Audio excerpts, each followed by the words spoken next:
देवराज सेव्यमान पावनङ्घ्रिपङ्कजं व्यालयज्ञसूत्रमिन्दुशेखरं कृपाकरं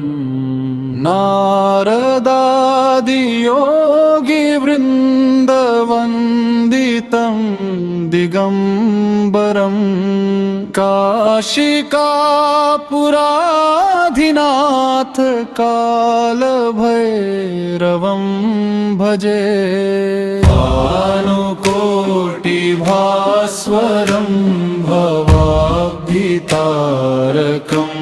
परं नीलकण्ठमीप्सितार्थदायकं त्रिलोचनम्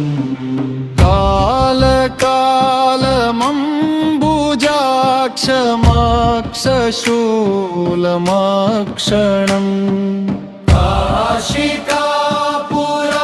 काशिकापुराधिनाथ कालभैरवं भजे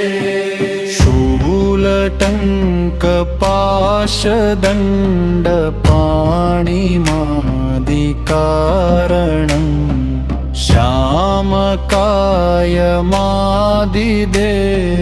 श्यामकायमादिदेवमक्षरं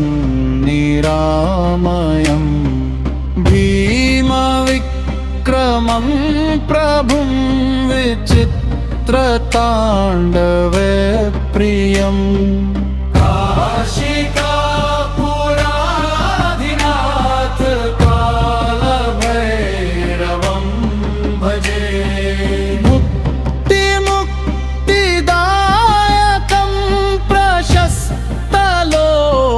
विग्रहं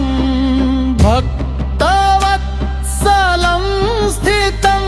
समस्तलोकविग्रहं विनिक्वणं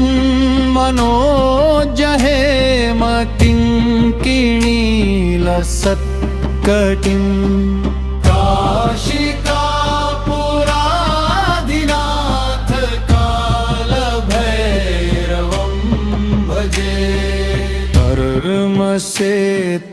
धर्मसेतुपालकं त्वधर्ममार्गनाशकं कर्मपाशमोचकं सुशर्मदायकं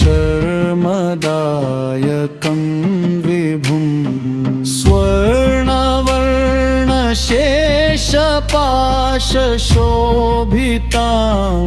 स्वर्णवर्णशेषपाशशोभिताङ्गमण्डलम्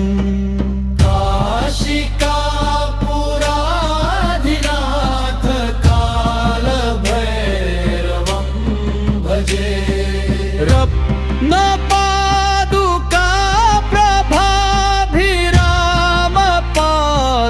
प्रभाभिरामपादयुग्मकं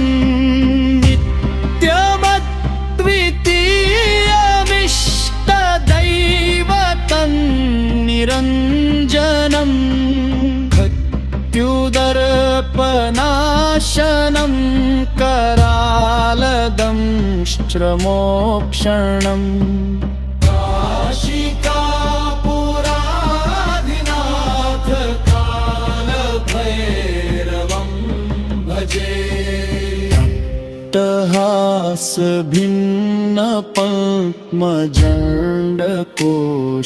अट्टहासभिन्नपद्मजण्डकोशसन्ततिं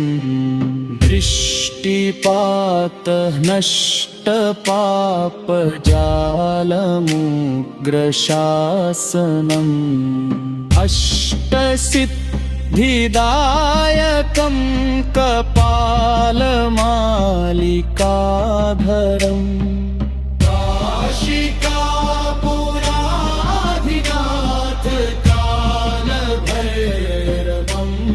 भजे भूतसङ्घनायकं विशालकीर्तिदायकं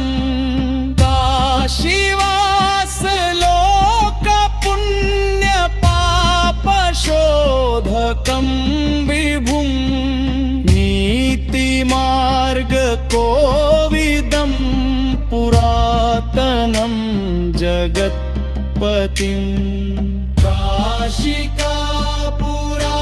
काशिकापुराधिनाथ कालभैरवं भजे कालभैरवाष्टकं पठन्ति ये